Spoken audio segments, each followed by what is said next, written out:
Tuko msibani bado hapa St. Martha, tunamwaga Bosi Sebo, kaka yetu, baba yetu, mentor wetu kwenye kazi. Na hapa niko na Musa pamoja na Babu. Kwenye game wako muda mrefu na wao wamefanya naye kazi kwa namna moja ama nyingine. Babu, kwema? Alhamdulillah, namshukuru Mwenyezi Mungu. Asante sana. Tupeane pole sote. Yeah. Pole sana Musa. Pole ya kwako pia na wewe pia. Na wote ambao wameguswa na msiba. Asante sana. Kwa vipi wewe ulimfahamu Bosi Sebo?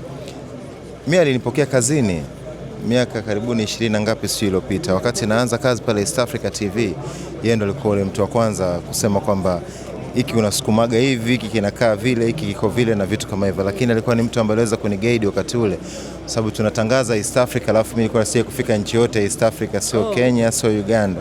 Kwa at least hata kwa baadhi ya vitu yeye alikuwa na experience navyo vya Uganda, alikuwa anamuuliza kutoka kwake, bana hii story kwa hivi na hivi na hivi, kula ikoje. Kwa ni mtu alikuwa ni msaada kwa siku zile za awali kabisa, wakati mimi naanza kazi pale East Africa. Na ni rahisi kwa sababu kufanya naye kazi, kwa sababu ilikuwa kabla hata hujamzoea ashakuzoea.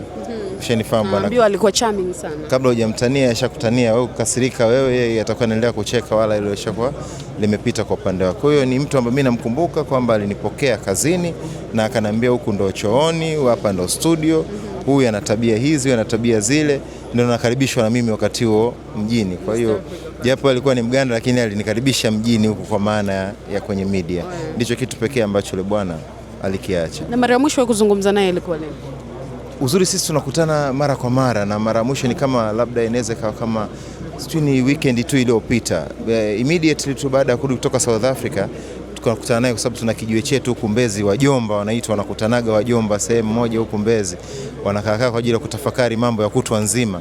Kwa ilikuwa ni rahisi, mkitoka mtakutana naye. Lakini pili, yeye mwenyewe alikuwa na kijiwe chake nacho pia huku Mbezi, kaja kamia Mikocheni. Kwa hiyo ukimhitaji, ukipita kwenye kijiwe chako utamkuta baada ya mida kutoka kazini. Kwa hiyo ilikuwa ni mtu ambaye sio kumkosa, labda kama sio muhudhuriaji wa vikao, lakini unaongea naye kila siku. Hata kama unaongea naye kila siku, kama ni muhudhuriaji wa vikao, unajua tunaamini kwamba uhai wa chama ni vikao. Kwa hiyo kama ni muhudhuriaji wa vikao, ulikuwa unaweza kukutana naye kwenye hivyo vikao vya wajomba, sababu alikuwa ni mtu wa watu, hawezi kukaa peke yake, atakatu na watu, na eneo la biashara zake ndio hizo, anauza chakula, kinywaji. Kwa lazima mtakutana pale kwa sababu mbalimbali, kama una kikao, kama unamhitaji yeye, kama umemuita mtu tukae tukutane for lunch, dinner. Ilikuwa ni rahisi kuweza kukutana naye kila wakati, kila siku. Yeah. Babu, kwa upande wako wewe, nataka unikumbushe siku ya kwanza wakati unakutana na Bosi Sebo. Mimi nafikiri watu wengi wameshamzungumzia Sebo katika namna nyingi sana. Ni mtu ambaye anakuzoea hata kama hujamzoea. Ni mtu ambaye mcheshi, mwenye upendo, mtu wa kujichanganya, mtu wa kujitoa.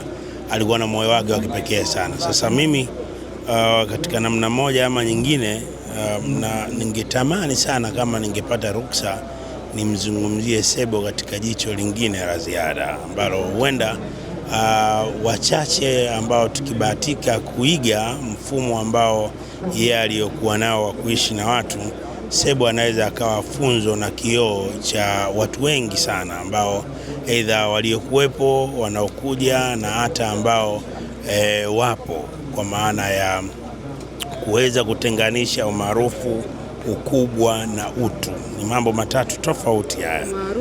Ukubwa na utu. Yeye alikuwa anatembea zaidi na utu kuliko umaarufu na ukubwa wake ambao alikuwa nao. Kwa hiyo alama ambayo ameiacha Sebo ni kubwa sana ya funzo, kwamba tukitanguliza utu kuliko umaarufu na ukubwa wetu, tutawavuta watu wengi sana katika njia iliyokuwa sahihi. Kwa hiyo kwangu mimi, nikipewa ruksa ya kumzungumzia Sebo, nitamzungumzia zaidi kwenye utu kuliko vitu na ukubwa ambao yeye alikuwa nao, alikuwa hajautanguliza mbele. Ni guru, bonge la mtu mmoja kwenye ili eneo ambalo amewasababisha watu wengi kuvutiwa naye, kuwa naye karibu, lakini pamoja na ukubwa wake wote, umaarufu wake wote, kusaidia watu wote, kuongoza karibia kundi kubwa la watu wengi unaoona hapa, Sebo amewaongoza katika namna ya utu, sio ukubwa wake ama umaarufu ambao alikuwa nao. Kwa hiyo kwangu mimi Sebo ni funzo la utu, na mwache tu atangulie, akatuandalie na utu huko ambapo tunaamini kwa kila mmoja na imani yake, sote tutakwenda. Kwa hiyo mimi kitu pekee ambacho Sebo naweza nikasadiki amekiacha kama funzo ni utu na si umaarufu ama kitu. Mungu ampumzishe kwa amani. Babu, nikikutazama wewe una busara nyingi sana, kwa maana ya umeishi maisha yote ya ujana katika tasnia, umeishi mpaka sasa hivi katika umri uliokuwa nao. Kitu gani hasa ambacho unakiogopa katika umri uliofikia wewe? Kujikweza. Naogopa sana, na naomba Mwenyezi Mungu anijalie nisifanikiwe hata siku moja kujikweza, kujiona mbora kuliko wengine, kujiona nina thamani kuliko wengine. Hili huwa namlilia Mwenyezi Mungu sana anisaidie, watu wote wawe bora kama ambavyo ninavyojiona bora, na watu wote wawe na thamani kama ambavyo wengine wana thamani, na watu wote wawe na utu na wanastahili heshima kama ambavyo wengine wanaheshimiwa na mimi naheshimiwa. Hivyo ndio vitu naogopa sana, kujihisi kwamba mimi ni bora kuliko mwingine, ama najua kuliko mwingine, ama nina thamani kuliko mwingine, ama napaswa kuheshimiwa kuliko mwingine. Naogopa. Hii ndio inakufanya uishi vizuri na mkurugenzi wako Diamond Platnumz, kwa sababu hata yeye akikuita popote tunapokuwa tunaona kabisa na kurecognize kama mtu uliyomzidi kila kitu, kwa maana ya umri, maarifa, kwenye kipato huko sigusi. Hii ndio inakufanya uweze kuishi naye, kwa sababu watu wengi tunaamini okay, Zembwela yuko kwenye game muda mrefu kabla ya Diamond, anajua vingi kuhusu industry ya media kuliko Diamond, lakini bado unaona heshima yake Diamond bado anampatia. Sina hakika sana, kwa sababu unajua tuna watu wawili. Tuna mtu huyu wa nje ambao ndio mwili wenye viungo ambaye tunamuona, afu tuna mtu wa ndani ambaye hatuwezi kumgusa. Sasa sina hakika sana kwa hayo unayoyazungumza, kwa sababu hayo ni ya mtu wa ndani, sio huyu wa nje ambaye unaniona labda nimevaa kanzo, pensi, raba na nini. Kwa hiyo ni vitu ni yule mtu mwingine ambaye anafanana labda na huyu wa nje. Sasa sina majibu sana katika eneo hilo kwamba aidha ni kweli kwamba watu unisogelea na kuwa karibu na mimi kwa sababu ya hayo uliyoyasema ama la, lakini kwa mimi naamini mimi ni wa kawaida sana, na kama tungekuwa ni kundi la wanafunzi ningetamani sana niwe na jina la mwanafunzi dhaifu, sio mbabe wala sio mwanafunzi namba moja, ama si anayefanya vizuri kuliko wote. Natamani sana kukaa kiti cha nyuma ili nitolewe niitwe nije nikae mbele, lakini naogopa sana kukaa kiti cha mbele na kuambiwa ustahili kukaa hapo, anatakiwa kae fulani, nenda nyuma. Kwa hiyo mengine nafikiri inapaswa sana tumwachie Mwenyezi Mungu atuongoze, na jamii iamue kulingana na tabia zako za nje na za ndani. Kwa hiyo sina jibu sahihi sana katika hicho ambacho ulichokisema, lakini kama iko hivyo, utukufu arejeshewe Mwenyezi Mungu aliyetuumba, kwa sababu wanadamu huwa tunabadilika mara kwa mara. Naweza leo nikawa mwema sana, nashinda kanisani na msikitini, kesho kanisikia nimeua ama kibaka. Lakini naweza nikawa kesho nashinda kanisani na msikitini, naua na kubaka na kupora, alafu kesho kutwa kaniona niko kwenye nyumba ya ibada. Kwa hiyo sifa na utukufu vibakie kwa Mwenyezi Mungu. Busara zako mimi huwa naziogopa sana, maana huwa nataka nikae nikusikilize wewe tu ukiongea. Huwa napenda sana busara ambazo unazo. Kuna siku unawaza kwamba mimi naweza nikawa labda na sijui academy tuseme, pengine haijawahi kutokea, lakini ya kumenta watu wa media.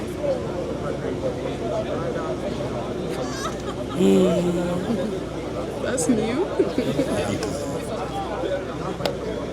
Ikimpendeza Mungu labda lakini ni wa kizazi gani kwanza? Kwa sababu kuna kizazi kinaitwa ambiliki ambacho tunacho hapa nchini. Ndio hiki cha Gen Z. Sina hakika kama ni hicho, sinishige uchawi. Lakini sidhani kama inapaswa kuwa kazi. Nadhani inapaswa kuwa shukrani ya kuirejesha kwa jamii, kwa sababu hizo busara hazina mali zinauzwa, kwamba mimi nitazinunua nionazo nyingi, ama hamna mahala ambapo tunaweza kusema unaongwa ama unanunua. Ni zawadi tu kutoka kwa Mungu. Kwa hiyo kwa yule ambaye ataishi, huenda ninacho kitu ambacho yeye anatamani kukisikia ama maoni ama kukipata, si haba kunisogelea. Isivyokuwa bahati, mimi sijajiwekea mipaka, sina mageti mengi. Yoyote walika lolote wa aina yoyote ana ufunguo wa kunifikia. Kwa hiyo sidhani kama kuna haja ya kuweka vipengele vingi katika vitu ambavyo Mwenyezi Mungu ametugaia bure. Lakini hata hivyo sina hakika kama nina hizo busara ambazo. Sasa mimi ninachokisikia hata wengine wanavyosema. Ashukuriwe Mungu kwa hilo. Ashukuriwe Mungu kwa hilo. Mambo na umri. Kwa umri unavyozidi kwenda. Lakini pia hata wajinga wanazeeka, wauni wanazeeka. Sio kwamba wananeemeka kidogo umri ukienda. Wote wanazeeka. Hoja kumwona mzee mtu mzima kabisa, lakini anapita mtaani amelewa anatukana. Huwa tunaamini hawanaga akili timamu. Makosa hayo, kaa naye vizuri ujue nini kimemfika. Babu, kwa haraka tu mimi nikumbushe kitu kizuri ambacho unakikumbuka wakati uko East Africa na kipindi kile Sebo yupo, ambacho kiko kwenye akili yako mpaka leo kumuhusu marehemu. Kwanza sio kuhusu marehemu tu. East Africa ni kituo ambacho unaweza kukiita kama chuo hivi. Misingi, miko na taratibu za kituo kile, kwa yoyote aliyepita pale ni sawa na amepita katika kituo cha taifa TBC. Ni kituo ambacho kimeshape watu wengi sana, kinidhamu, kiutendaji, kiufanisi na vitu vinavyofanana kama hivyo. Kwa hiyo waangalie wafanyakazi wengi waliopita East Africa, labda alibikia ukubwani kama tikiti, lakini ni kituo ambacho kimewasaidia na kuwashape watu wengi. Kwa hiyo nasadiki kwamba misingi ya kile kituo haikutokana na watu, ilitokana na misingi ya kituo chenyewe na mmiliki na namna ambavyo ameseti vitu ambavyo alipenda viwe katika kituo chake. Kwa hiyo mimi nakikumbuka kwa sababu ni kama kituo kilichobutua kombolela la maisha yangu katika upande wa pili wa shilingi. Babu, mimi nikupe pole sana. Mimi nashukuru, tupeane pole sote kwa sababu hii ni safari yetu sote, lakini pia moja kati ya kiungo muhimu sana, nimekwambia mkubwa, ana heshima na kila kitu, lakini Gerard, mshamaliza bwana, njoo bwana. Asante sana, naomba